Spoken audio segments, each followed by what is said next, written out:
third inch. You could have a lot of hair if you wanted to. I've got last time I had. I'll find a picture of me with hair. Yeah. It was long because I'm Italian art, so I had like long brush back hair. Looked like a proper. Yeah, I'll post it for you. But yeah, I'm gonna go shave my head. I'll be back. Yeah.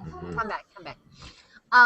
What was I gonna say? Where's Deanna these days? Deanna's computer maybe having some computer trouble. I just embedded his computer committed suicide. Yeah. I was trying to help him to get it put up, but no. Yeah, maybe it's time. So, have you gotten an update on these people yet? Are they all coming in the 9 o'clock hour? Do you know? No idea. Okay. Anthony was supposed to come by. Let me see if I can chase it. You have 3 good guests this morning, though. I mean, I think it should be fun. I wanted somebody like now, but I don't know what's going on. No one's come. I'm only one person, and I limp around these days. You're making yourself so depressing. Limping around card. I have been limping around, and whatchamacallit, I feel so. Today's one of those days where I feel old. I don't know why, but I just do. Yeah. I think as I see some of the younger people that are coming to work here, and like some of the, I don't know. I don't know. You're much younger than us, obviously, Kempton and Anthony. Yeah, I wish I can say that, but Anthony definitely. Yeah. But sometimes I don't know. I just I feel like I'm not in the demographic, and so I feel out of it. I saw it. I don't feel bad or anything. What, Anthony? Talking to the lights are flickering. That's not a good sign. Okay. Yeah. Like this is how old I feel. Many years ago now, I went to Hong Kong to shoot my documentary, right? So when I see my subject being interviewed by the reporters, I thought, wait a minute, those guys are not graduating from high school yet. Why are they interviewing the guy like they're a reporter? Are you kidding me? So they look that young to me, the reporters. Yeah, I feel that way. Yeah. And I think for me, seeing the younger people around, coupled with my sort of like limp. The limp. Yep. The limp, it's just heightened. I don't know. Yeah. Anyway. You see the fresh face, the younger look, or I don't know. Like with me, seriously, I'm not kidding. They look like high school graduates. Maybe their stature didn't help, like they were not too tall. But then the fact that they look so young and they all have their mic stuck in on the people's asking questions. And like when I see like Anthony and Gracie in the hangout, and I put their image up on the main box. Like your face and Anthony and Gracie's, it's so like brand new, like the baby at home that I have. It just looks brand new, It's so cute. Yeah, you're gonna make Anthony blush now. Look at Anthony, so cute. Yeah. There's our other Anthony. Jacki Weaver's coming in. She's off Jacki Weaver. What time? Okay, well, I have my 9, so it would be right there. Okay, so Jacki right after the 9, and then Reed is here. Oh, we should have talked to him before. But... He just walked in. Arrived. He doesn't even have powder on yet. Oh. Rachel McFarlane is here. She's on at 9:40 on television, but she's still in makeup in dressing room 3. I haven't checked in with her yet. Maybe we could see her before her hit, because if she's on that late, that's really late. Okay. Yeah, that would be late. Yeah. So maybe Jacki, then. Hey, Sheila. Read after his, or whichever He's on at 9:20. Hey, Sheila. So you like my roast duck? Yeah, Reed's on at 9:20. That was a duck. Okay. Yeah. Oh no. Yeah. That wasn't turkey. You were thinking it was turkey? Yes. Oh no. Yeah. It was a duck. Yeah. I haven't done turkey for the fact that turkey is just too big and the meat, too. Okay, I'll be right over. And for the two of us, we'll be eating for a month. Oh yeah, well maybe try doing it with a chicken, I guess. I've done chicken before. Oh my God. Then Rachel, then Reed after this. Can we do that? Yeah. I'll see, because she's getting made up. So it would be like 9:15ish. For Rachel, yes. Okay. I'm going to put a plug in for Discount Tires. Where did you get that from? Discount Tires gives excellent service. I'm All glad you right. got So you got your tires changed? Yeah, I ended up having a flat tire, Oh. and my husband came and put the spare on, so we went down to Discount Tire, what the number is. and they fixed it, gave me a brand new tire because they couldn't repair it because the tire was slashed. Hi, Sheila. Oh, Hi. Oh joy. oh no. What You happened? slashed? Where was it slashed? The tire? On the sidewall on my tire. Like outside your home? Yeah. That's Well, terrible. someone's a total, you know what? Yeah. Yeah. So. Oh, that sucks. Yeah. Anyway, yeah, Maria, I was putting in a plug in for Discount Tire. Oh, okay, very good. Well, Yeah. as long as it's working okay for you. Yeah. Well, just an excellent review for him. That's all. Good, good. Well, listen, just to update you, hopefully we'll get a couple more faces in the hangout. We have Jacki Weaver, who is an Australian actress. She is in that new movie called Silver Linings Playbook. Yeah. She's coming up here in about 5 minutes. And then after Jacki, we'll just spend about 5 minutes with Jacki, because after Jacki, I'd like to talk to Rachel McFarlane right after that. Okay? Okay. Sure would be fun. Perfect, perfect. Are you guys all having a nice day so far? Yeah. Working so far so good. So far, so good. So good? Yeah. Yeah. I was supposed to go to my cousin's wedding, but didn't look like I'm going to travel the freeway. I don't want another tire to blow. No, it'll be okay. Oh, I know, but Hopefully it's just, yeah, I don't know. I I'm don't even gonna- know what to say. if I'm going to go, I'd better go Wet now. roads, so I hate driving when it's wet outside. Yeah. Oh, Anthony, do you remember you guys when I was talking about maybe I was going to go up to San Jose or something? That's been Yeah, canceled. Oh. So Oh, I know that's a JL thing, right? The airline it was thing. the or- ANA thing, yeah. So ANA, so that's been well, we canceled. I just can't go. It's in the middle of the week, and it's just weird. Oh, So I'm not going to be able to do that one. But we'll think of another hangout. Yeah. So What is the art? what's that? So what was it I was gonna ask you? Oh, have you guys seen the commercials for, I think it's Spike TV's Video Game Awards with Samuel Jackson? It's Samuel Jackson's head on a baby's body. It's hilarious. Nope. He's the one that read the book, right? Yeah. The Go Go to to F to Effing Sleep. Sleep. Right. It's hilarious. I want to hear somebody with the Oh, British. yeah. Go to effing sleep. Yeah, I think I've to seen read that book. He'd be a good one. He'd be great. Do you guys have you guys weighed in on the issue of lifting the ban?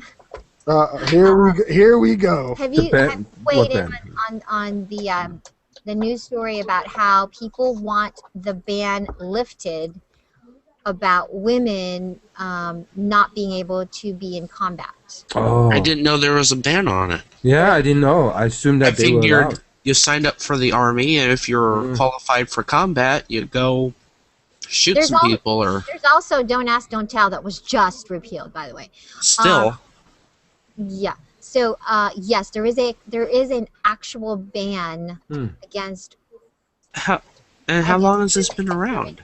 Well, I guess it's not forever, right? Because in earlier times when We used the to fight in culture the was- trenches and yeah. have bayonets and whatever. when the culture was more, I don't know, what's Male the- chauvinistic, whatever that word is. Very more sophisticated. male dominated, but also when there was this whole notion in our culturally where the chivalrous, all that, men looked out, the man was a provider, all that stuff earlier in our When there country. was a lot of sexism Yeah. that still does exist. But what it was yeah. the army, the military thought Yeah. that if a woman was in a trench or a foxhole with a guy, and it was the difference between meeting his mission or if she gets injured coming to her aid, that was some of the military thought or reasoning for Right, that right. at that point was it would But here's the hurt the issue mission. now. The issue now is that being in combat is not at all the same as it was in No. previous wars. no. And hasn't been for a while. And Well, not war, since Vietnam. war today has been very sophisticated. As you know, it's a completely different kind of combat zone. Women are already in combat zones today. And so there's a lot of people weighing in about it. And I was just curious how you all felt about the ban potentially being lifted against women in quote-unquote combat zones. Let's ask the woman first. This morning. What do you think, Sheila? What's that?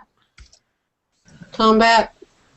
Letting women to go into combat, lifting the ban. It's like currently lifting there's the a ban. Yeah. Oh, no, not good. You don't want the ban lifted. Here's how I feel about it. I wouldn't want to go to combat. I wouldn't want, no. Right. Especially if you're a mom. Yeah. No.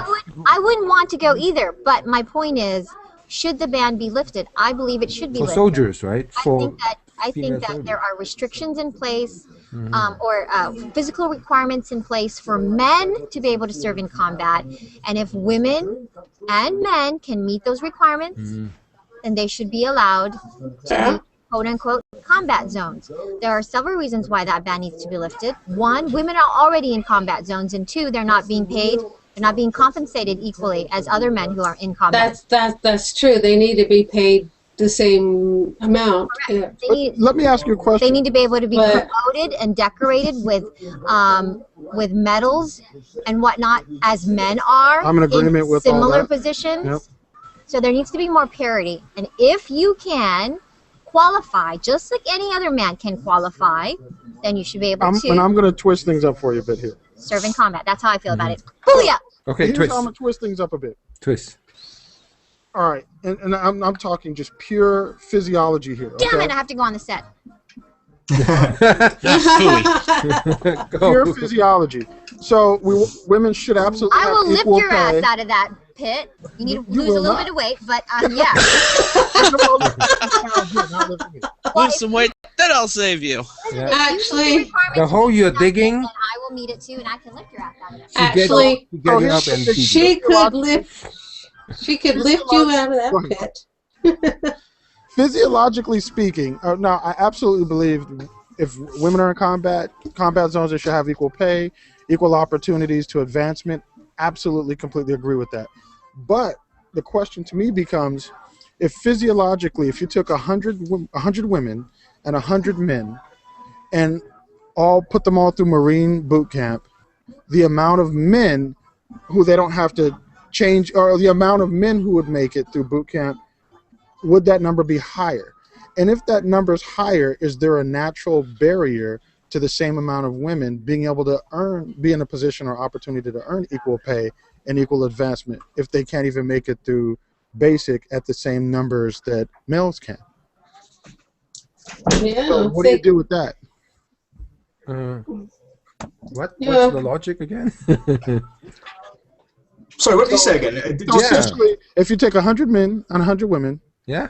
and let's say 60 of those men are physically able to handle the requirements Yeah. of passing Marine boot camp, That's Marine right. Corps boot camp.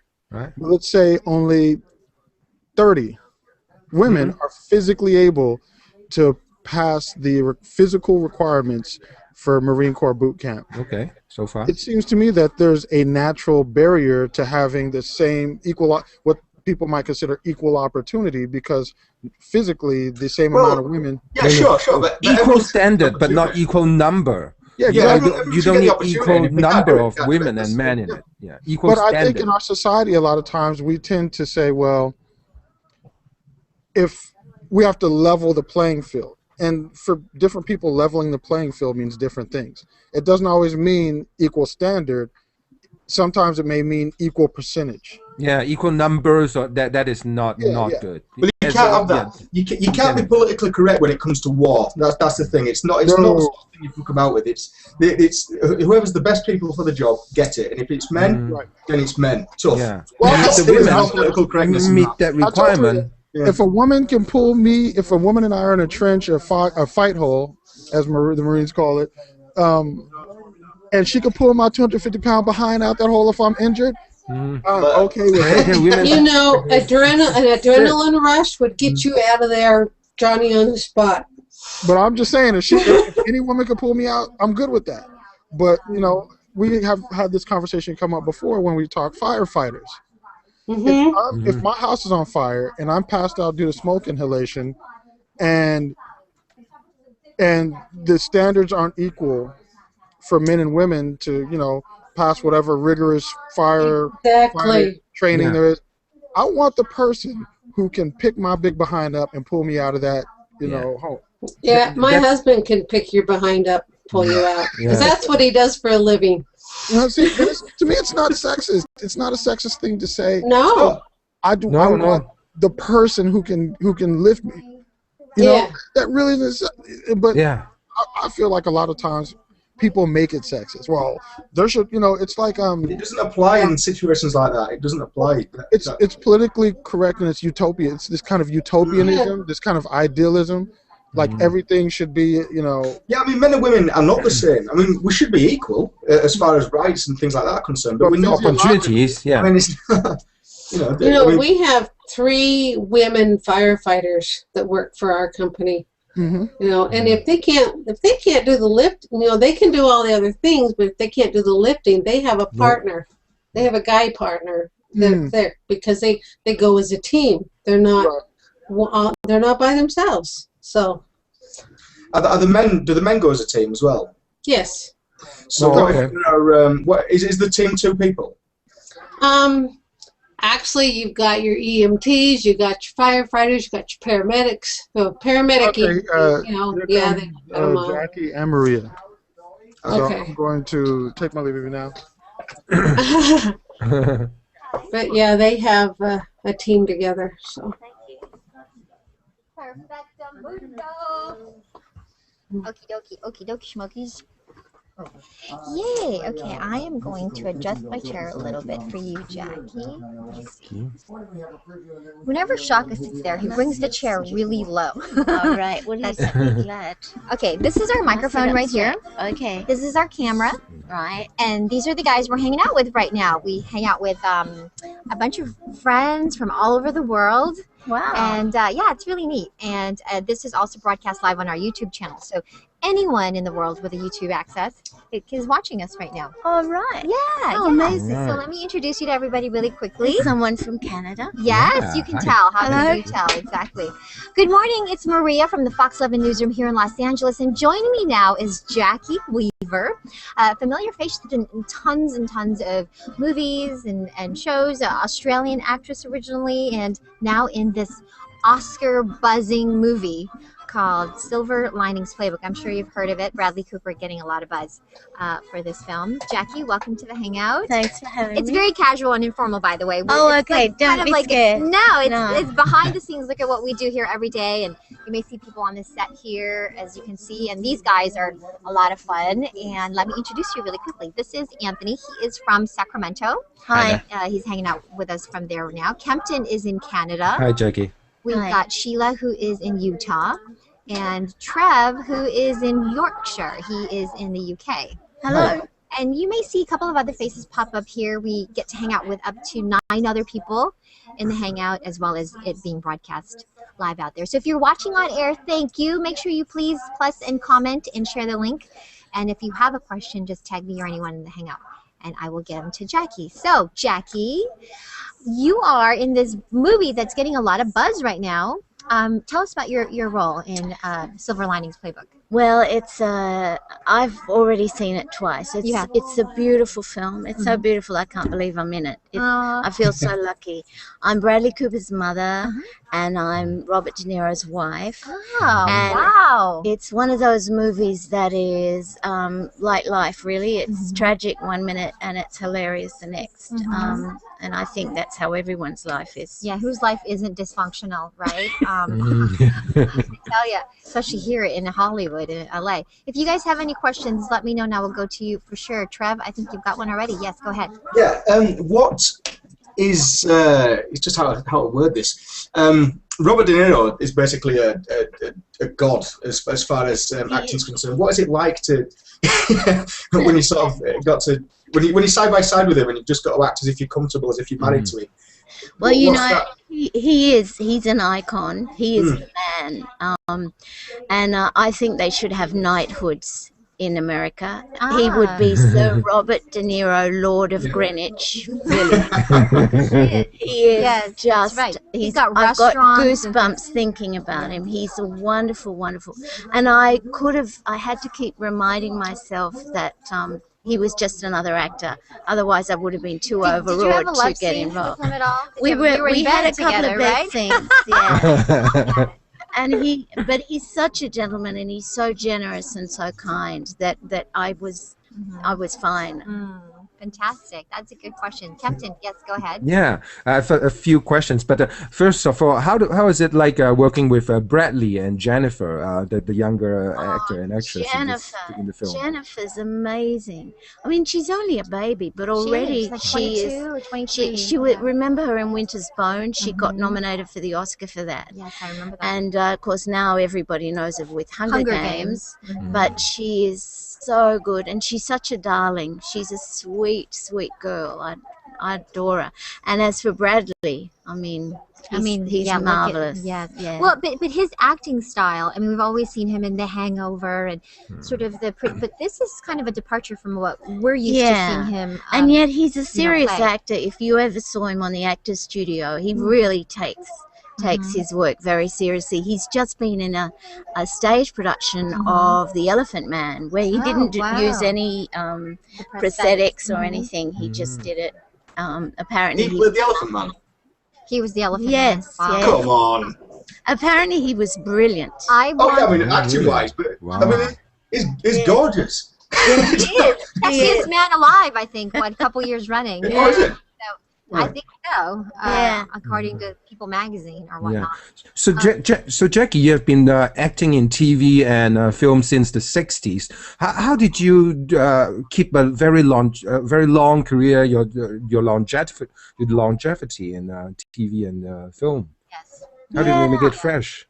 I don't know. Well, in Australia, we have to be versatile because we're only 23 million people. So we have to be able to do stage and serious drama. And I've done musicals and Shakespeare and panel shows and everything. I was even a reporter for Really? Yeah, showbiz reporter for 6 months. You're kidding? But that's the only other job I've ever had. How interesting. That's fascinating. So when did you do you live here? Is it primarily where you are now, or are you in Australia? In the past 18 months, I've worked in 8 cities around America. Oh, wow. So I haven't got a base here. I've been on location everywhere, but my base is Sydney, Australia. But my mother is half English. She's from the north.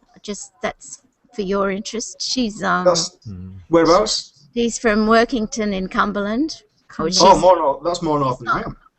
Yeah. Yeah, well north. And my grandfather, so I can do your accent too. You can? That's another thing about Do it. No. Oh no, I wouldn't be rude, but I can. They butcher their own accent. That's what Trev tells me every day. And the other thing, I've just finished a couple of days ago shooting a movie in Utah, in Salt Lake City. Really? Which movie? It's called Haunt. And I don't want to give away the plot, but it's very scary, and it's I've got goosebumps. Where in Utah were you? All around Salt Lake City. Okay, so that's where I'm at.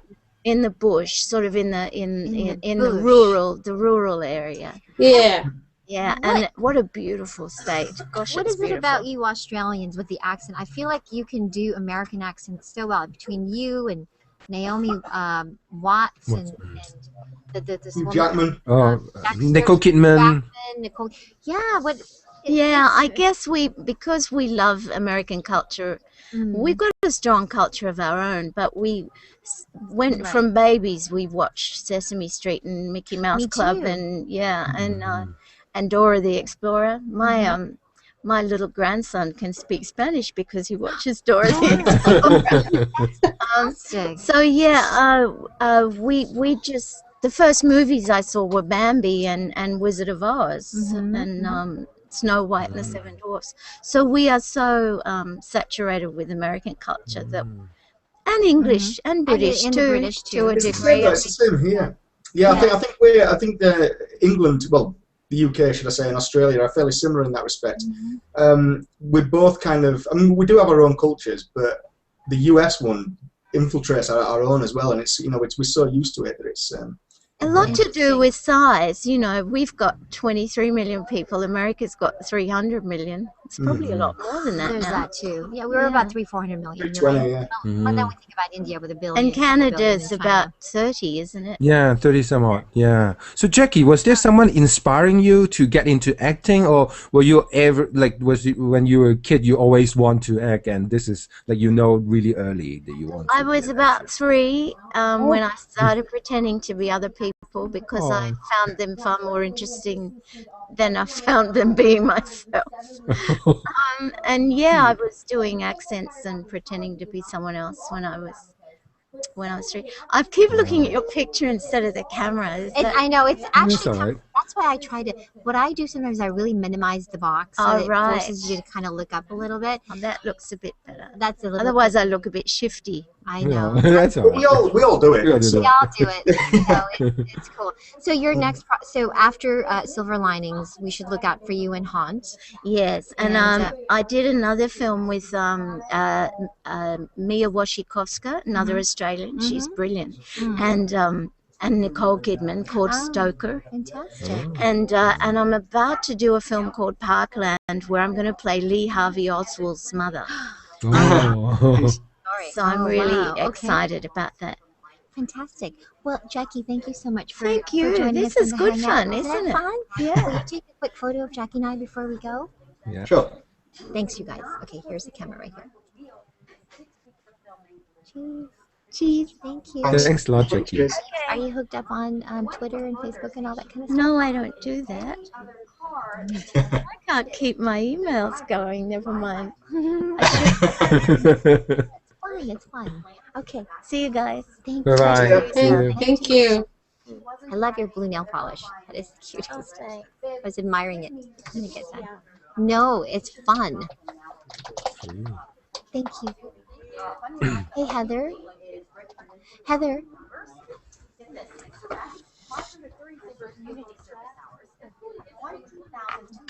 Trev is admiring the background again. We lost Trev. Noticed how long has she been sat there? But the thing is, I'm not. It's For about 5 minutes, she's been sitting there. really. The thing is, Araxia's mine. She's Deanna and Justin. We're gonna go get Rachel McFarlane now. You're just off on your little mystery tour, aren't you, Trev? I'm being accused of being Admiring the background. again. Admiring the background. Yeah. No, wait, No, don't need to move. We're just accusing him. No. Kenton calls it admiring the background. Yeah.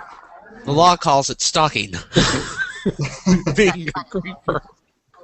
I don't know if that's a rule here. So who's next? She was really sweet, wasn't she? Yeah, she was really Yes, sweet. really nice. Yeah. What are you doing? I'm trying to adjust the chair because whenever Shaka sits here, he brings it way down. Okay. Hopefully, we'll get to talk to. Rachel? Did you hear the sound on that audio earlier? Was like deafening. When you were Yeah, it's crazy. Anyway. Oh, You don't have to. This is fine. This is okay. It was just earlier, so it was like nuts. Dude! Dude! Dude! Hey, dude! Dude! Brew! Dude. Brew! Volume, brew! Yeah, that's what I'm calling. You know, she's the only dude in here. Oh, never mind. Never mind, dude. But just come say hi. Just say hello. I was trying to say hi, now she's kicking me out. I know, because Rachel's here. Okay, bye. Bye. Bye. Yeah, see you. Okay, cool. Maria. Hi, Lovely Rachel. Rachel. Hi. Nice to meet you, Maria. Maria. Come sit down. And it's live right now. Yes. questions. Oh, great. Yes. Thank you. Yeah, we just have a few people in the hangout right now, and nothing, it's Fantastic. very casual and very informal, by the way. Great. You've heard of Google Plus, right? I certainly have. See, when I say that, it's so funny how people's body language. I guess as soon as I go, it's so casual and so It's like, informal. Everyone's like, okay, they're good. like, Did you notice? I know. All right, Yeah, you where's just- my you just do, like, martini? lounge, Yeah. and it's crazy. It's fun, but it is. It's totally informal. and fun. Excellent. We get to hang out with these guys from all over the world. Not only that, it's broadcast live on our YouTube channel. So cool. anyone with a YouTube channel could be watching right now. That's fantastic. Yeah, me, One little note, yeah. she hasn't done a rehearsal yet, so. Oh, okay. So sorry. We'll make it Shorter really rather short. than longer, Okay, you know. okay. We played some of your music earlier. It's Cool. beautiful. Thank you so much. heard it Hey, too. Thank you. guess who's hanging out with us this morning? This is Rachel McFarlane. Hello. Rachel is the voice of many characters that we have basically listened. Nice, not grown up, but we basically. I'm not listened that to. old, Maria. That's fine. But I didn't realize what an amazing singing voice that you have as well. Mhm. Thank Rachel you. McFarlane, hanging out with us. She's going to be performing in just a minute on myfoxla.com if you guys want to check it out. But this is Anthony. He's in Sacramento right now. Hi, Anthony. Hey, Hi there. Henson is in Calgary. Wow. Sheila's Rachel. in Utah. And Trev is in the UK. Hey guys. So if you guys don't know her last name, she is related to that other McFarlane that we know. Yes. Right? Yes. The other one. Guilty. The other one. Such a talented family. My gosh. So talk about the Voices of Christmas. What is this? Oh, the show we have The show, coming up. yes. Yes, it's this Sunday, December 2nd at the Catalina Jazz Club. And it's to benefit. Oh, it's right here. It's right here so in close. Hollywood. Right. And it benefits Children's Hospital Los Angeles, which is an incredible organization. And basically, it's your favorite voiceover stars, some of the best people, Seth Green, Wayne Brady, Tara Strong, Gray Delisle, you name so it. talented. They're coming out to sing holiday music to benefit this great cause. It's going to be a really, really special, wonderful show. Fabulous. If you guys have a question for Rachel, just get my attention and I'll go to you for sure. Tom just joined us. Tom is in Atlanta. Hey, Tom. Kempton. Hey, Tom. Kempton, yes, go ahead. Yeah, Rachel.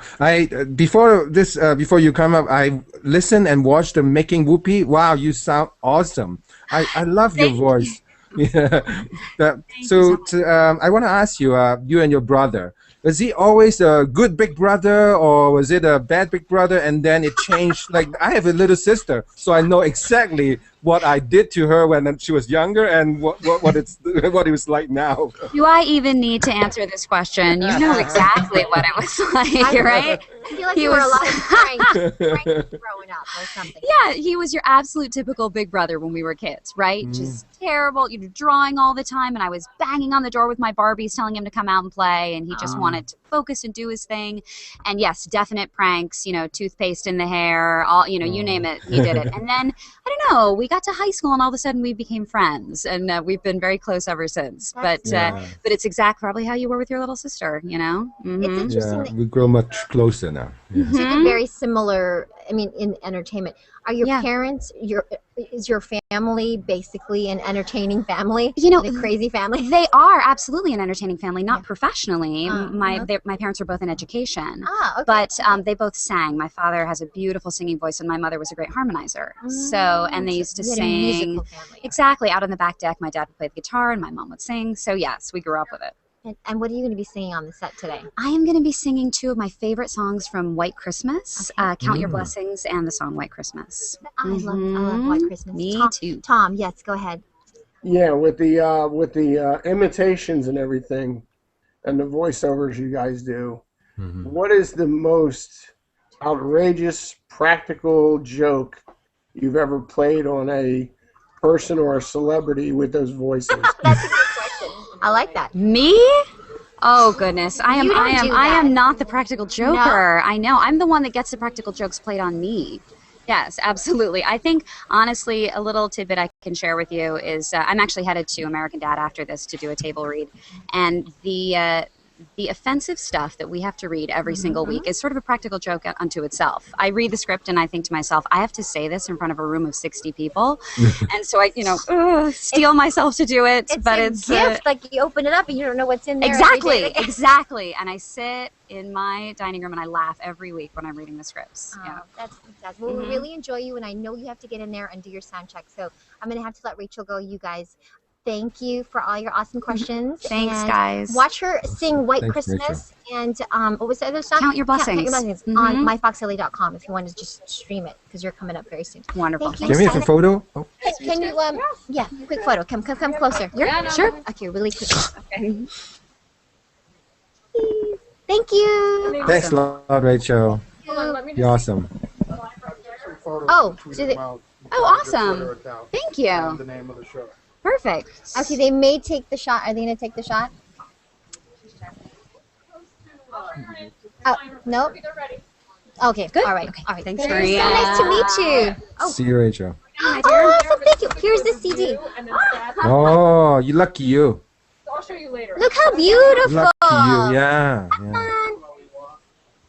Okay, Reed is coming out right now, Shaka. Do you think he's Reed Timmer. Reed Timmer? Yeah. I noticed it said that CD says for Maria, not to Shaka. What is it? Your CD, it says for Maria. It does. Isn't that nice? Yeah. Yeah. She sounded really good. Yeah, I really like that. Incredibly talented. Yeah.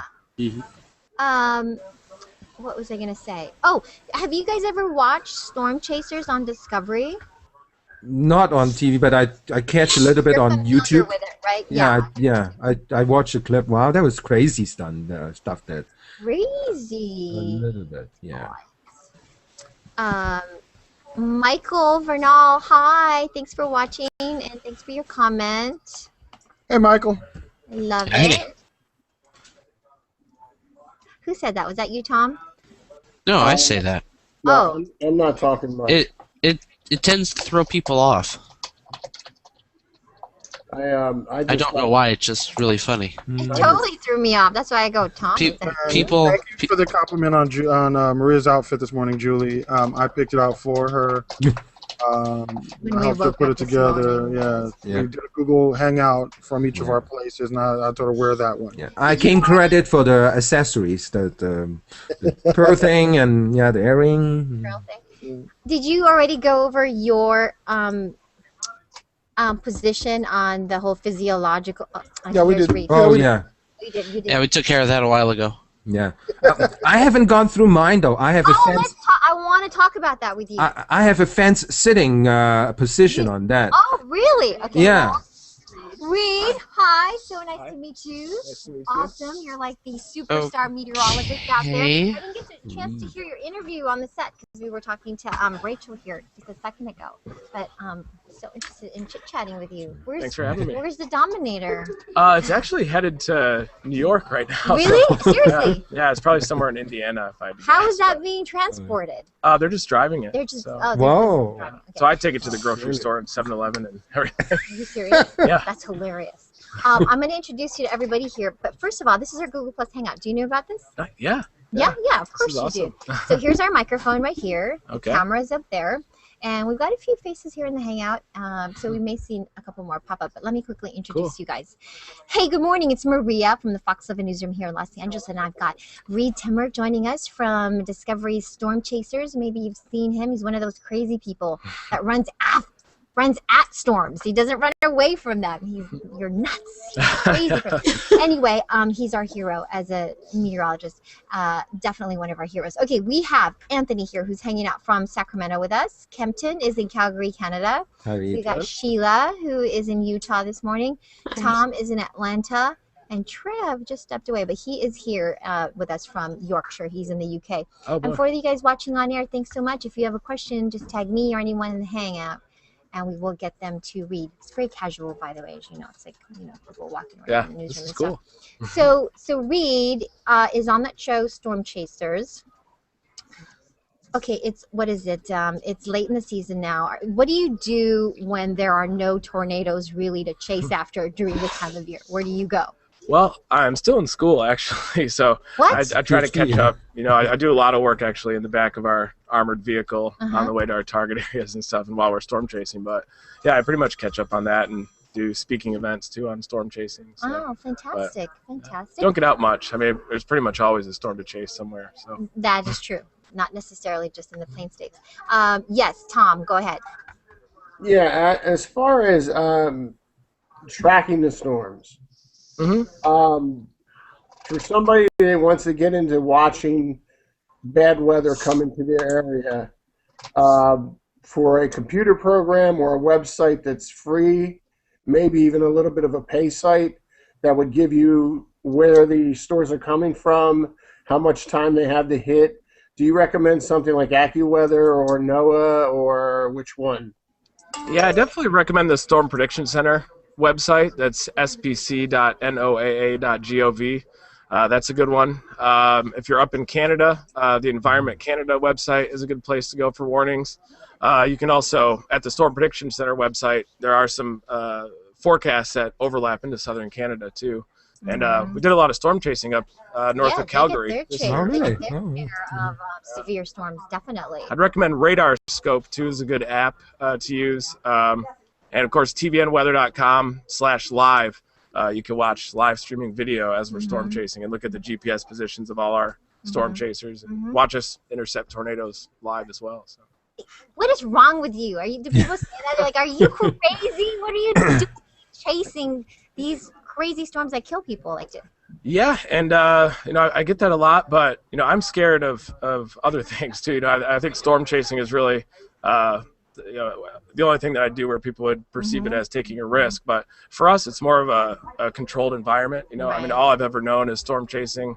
I've watched tornado videos since I was 5 years old, and I feel a lot safer intercepting a tornado than here earthquakes. Like we can't really. And even driving in the traffic here, honestly, I feel more scared of that. Did you drive over here on the? My God, try driving here when there's severe weather. Yeah, I couldn't imagine. We were just talking about how California drivers forget how to drive when it starts to rain. Kempton, yes, go ahead. Read two questions. First one, what's your PhD topic? And second question, your show kind of popularized the storm chasing phenomenon. And what's your take on, like, you have a really proper tough equipment, right? But other people just with their truck, are they trying to beat the weather so that, whoa, I beat the tornado? What was the logic behind it? Oh, your first question, my PhD topic is in seasonal climate prediction.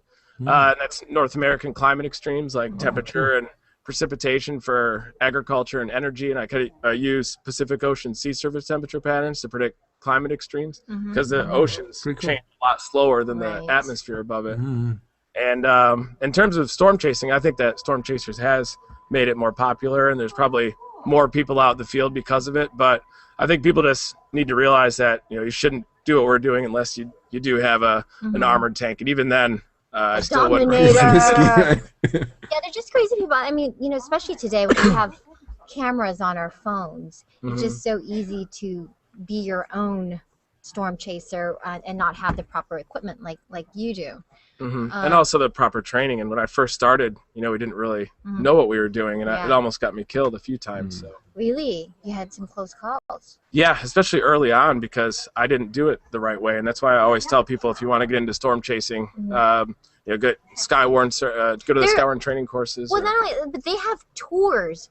You can pay to go on a storm chasing tour like you could to pay on a Hollywood celebrity tour here if you wanted to. Talk about that. Like, how is that really becoming more and more popular? Yeah, and the tours are a safe way to learn how to storm chase, first of all. And you can learn from people. They show you how to forecast, how to observe storm structure. And we actually have a tour company, ExtremeTornadoTours.com. So that's I definitely recommend. We have vans that have Lexana roofs. You can look up and see the storm and the big softball-sized hail that falls. I want to do that. I want that as a Christmas present. Where's my ball? You should come. I do. I want to do that. Trev, do you have a question? Yeah, you said it's a safe way to do it. How safe? Because it can't be completely safe, can it? Surely. I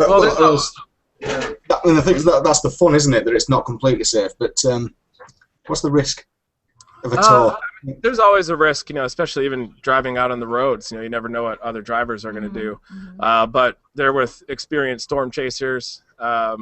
We're all kind of in a caravan approaching the storm, so we'll approach from the southeast from a safe angle. How many of you in one of these tours per se? There's 3 or 4 in each van, and then there's our armored vehicle where we have two storm chasers, and then a shooter in there, and then a follow vehicle that gets the shot. And what do you do? Like do you have a briefing? You get up in the morning, and then you say, "Here's the activity. Here's where we're going," and then. Yeah, and a lot of times it's not that organized. We all just kind of wake up and then say, "All right, we got to go to the, Saskatchewan, Canada, or something, and we'll be in Kansas, and we'll have to drive all day and then all night, and then be there the next day." And gosh! It's kind of a fly by the seat of our pants. Hardcore, it's rough, yeah. Yeah, another one. That's kind of. How much is it? Because I kind of. What's the website? It's extremetornadotours.com, and so the schedule is up there and everything, and you should come out with us. Extremetornadotours.com. Go ahead, Tom. What's your question? Yeah, now you're always mainly going to be in the same area, obviously, for tornadoes. Do you deal with any of the emergency communications people up there, letting them know where storms are heading and how they could contact people in the area? Oh yeah. We work with emergency services. We're constantly relaying reports to the weather service and local media, and we use our live streaming video to help out in the warning process too, so forecasters can see what's happening underneath the storm in real time. And Chris, who rides in the Dominator, is ham radio certified too. So does that make your ears perk up, Tom? Yeah, ham radio. That made me happy. He's a ham radio enthusiast. And awesome. Tom's mission to get everyone to get a handle on ham radio. Not everybody. Not everybody, but most people. Now, when you wake up in the morning, what's the first thing you do? I always look at weather, honestly. I don't get out much, so yeah. Come on. I'm always You're looking a at good-looking guy. Are forecast you models. married? No, you're not married. You're married to your PhD work. I spend way too much time in the vehicle, probably. Really? Have much of we drove like 80,000 miles this year in 2012. But oh my God. So you're always looking at the radar and models. I mean, computer models. And yeah, I mean, there are times when I don't too, when we're in quiet patterns, for example. But I mean, yeah, but I mean, especially during storm season, we're constantly looking at it and positioning for the next storm, and then we chase internationally too. We went down to Argentina, Australia or Argentina. The Pampas are like basically similar to the Great Plains, but a little bit smaller. But you'll get a lot of tornadoes there. Do you ever think about doing like TV weather or anything like that? Has that ever been an option?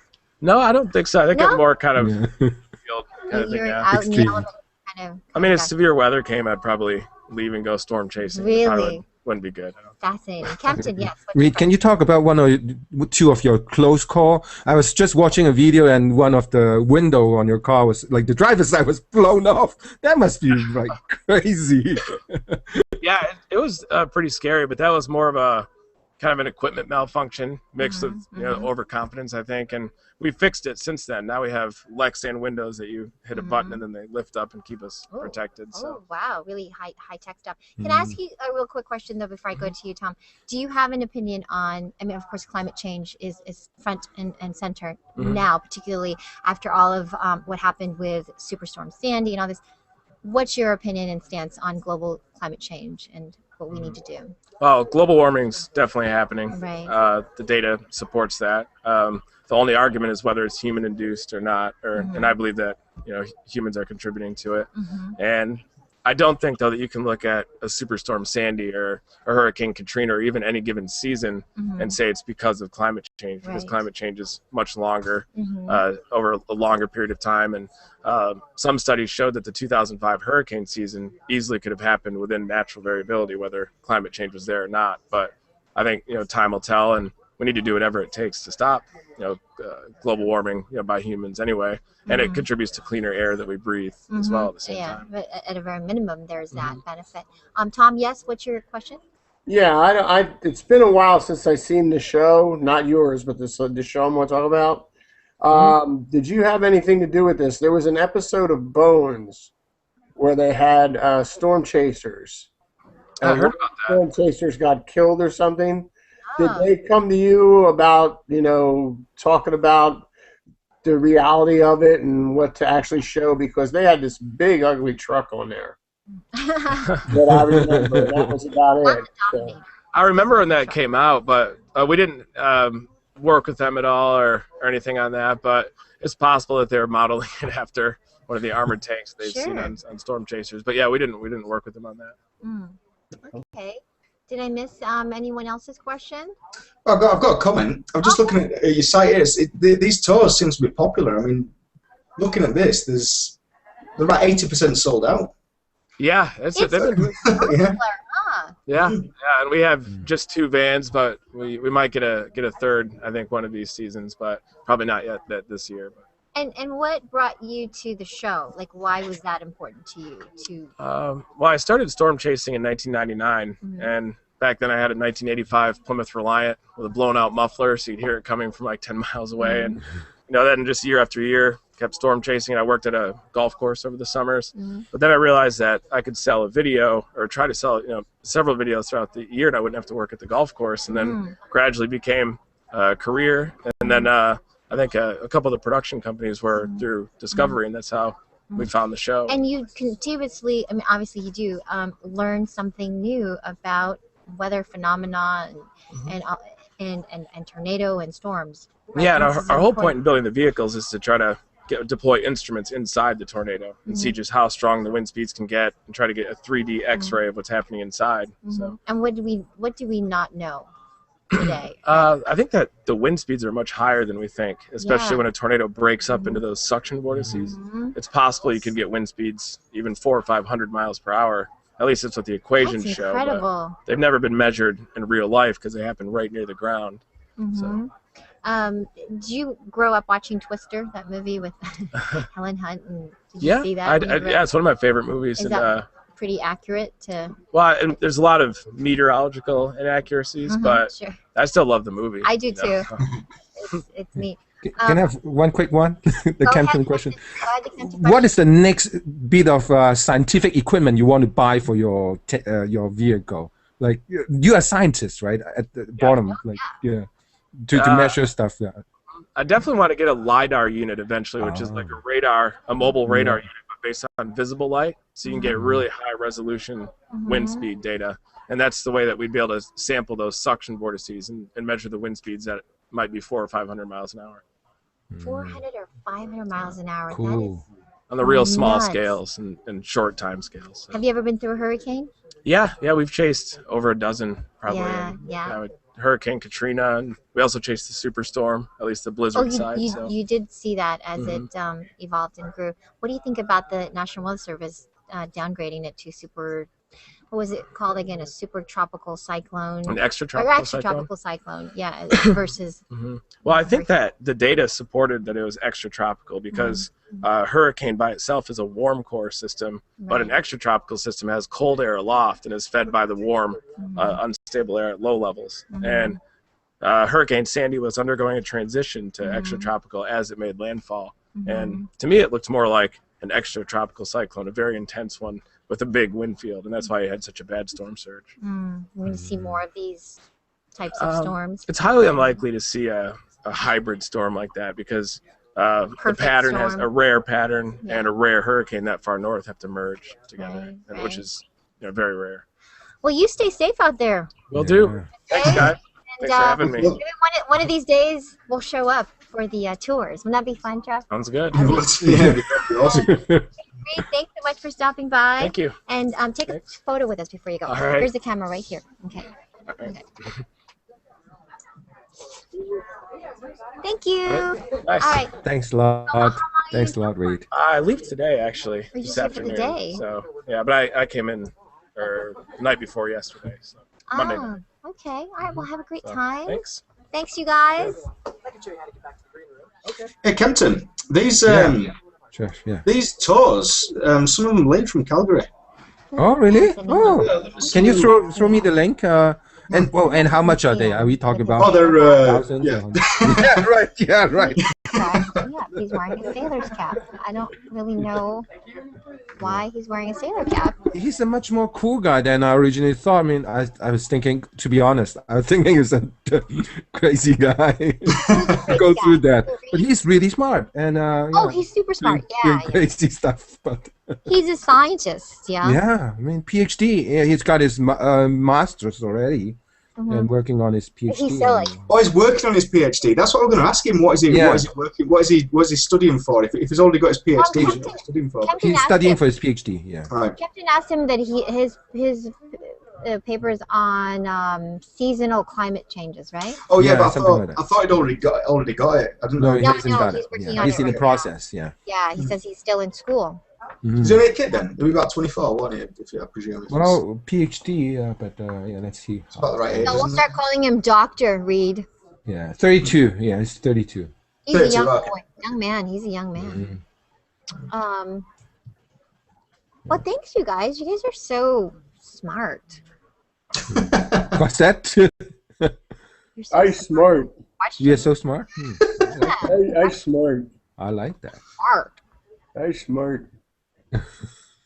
I've been out sick for the last week and a half. How's your knee, Maria? I thought I heard a little of that in your voice, Tom. My knee's doing okay. It's actually a lot better, and I'm really looking forward to getting my groove back on and start dancing in a couple of weeks, hopefully. Oh, okay. Yeah, hopefully. Yeah, I got nailed with a chest cold that I just could not get rid of. Sure. That's too bad. Oh, no. I shut down everything Sunday night and haven't done anything till this morning. That sucks being sick. Kempton, really quickly. So you said you didn't finish your point on women in combat? Oh, yeah, I have a fence-sitting answer for that. See, I agree with you on many of the points. Like, if they meet the minimum requirement, women, I mean, they should be allowed to, if they are currently banned from doing that and receiving the whatever pay or being decorated in whatever manner, I think they should be allowed. But my fence-sitting side and the other side is, it's more political. The political bit is, can you imagine a woman soldier being captured and then do stuff to her for her sex, and then being shown on TV, and then the political implication on the deployment, and that is a much stronger. I don't know. I mean, it's just maybe my sexist thinking. That happens already. Not that it's broadcast on TV, but that's happened already. We've had a couple of women captured in combat, as you know. I don't know. I just think that I support the ban being lifted. I think it's what is the ban? There is a ban here in the U.S. against women officially serving in combat. In front line, right? Combat. In front line. There is it's long existing. Yeah, it's not a new ban. I thought it was something about not getting equal pay, but that's even worse, isn't it? I mean, surely why? Okay. Yeah, well, because it stemmed back from the days when women were, women and children first, and women shouldn't. Oh, so it's an old rule. Yeah, it's an old rule. Oh, okay, right. Still not right, but that's more excusable. Right. It's nothing new. It's a long-running rule, and it's many people are calling for it to end, and it's about time for it to end. Oh, you guys back on that story again? Yes, we are. So, ta-da. Ta-da indeed. Ta-da. And women already serve in combat. Women are already in the front lines, and they should, if you meet the physical requirements, just like any men, then you should be able to do it as well. Rather than me, honestly. If they want to do it, let them go, because I'm not going. Exactly. Exactly. Yeah, I don't know. I'm still like uneasy about the fact that it may change politically how our soldiers or things being deployed. I don't know. Bye. Someone's leaving? Are you going? Okay. Oh, Sheila's going. Okay. Yeah. Anyway, so that's it. Everyone's weighed in. Thank you so much. I appreciate your thoughts on that. I'm sure I will continue to discuss it later. You know where. Yeah, right. You know where. With whom? Actually, which brings up another interesting question for me, which is not about actually equal pay or anything like that, but it's kind of along the same topic. Women boxers. What about it? I've heard some people say, and this is totally sexist, completely sexist, that they don't enjoy What? They don't enjoy female boxing as much as male boxing because seeing, when they start fighting and get all battered, it has it's something about seeing a woman beat up like that apparently is not as appealing as seeing a man beat up like that. Yeah. One of the best fights I ever saw, and I think it's because I'm English, obviously, was in the Olympics. A lass from Leeds won a gold boxing. It was awesome. Well, possibly not one of the best actual fights I've seen, but one of the most when I got into it and most stuff. engaging. Yeah, I loved it. That was awesome. But there's no ban against it. No. So. But I was just curious what you guys thought about it.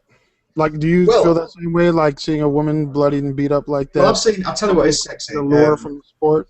No, I mean, I don't like boxing in general for me. Yeah, I was just going to say, I feel kind of the same about it, whether it's Men or watching women. guys box or two women. Yeah, I'm sort of the same. Yeah.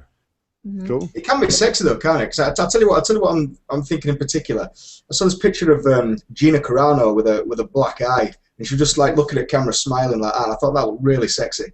It just like she doesn't give a crap, you know what I mean? It's just. I'm not all right now.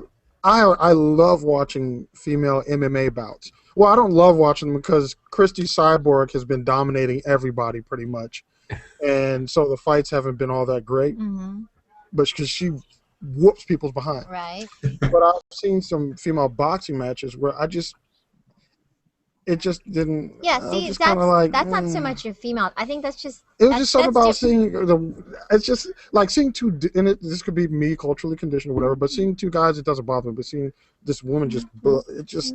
Again, there's no ban against it, so I'm cool with your opinion on that, and I'm cool with them doing it. And Definitely, I mean, I think just so you can have an opinion. Yeah, just you're going to go back to the banning point. Go at it. Come on, come on. What do you think about that now? It's bad. It's bad. All right. It's fun. It's fun to disagree and discuss. Yeah.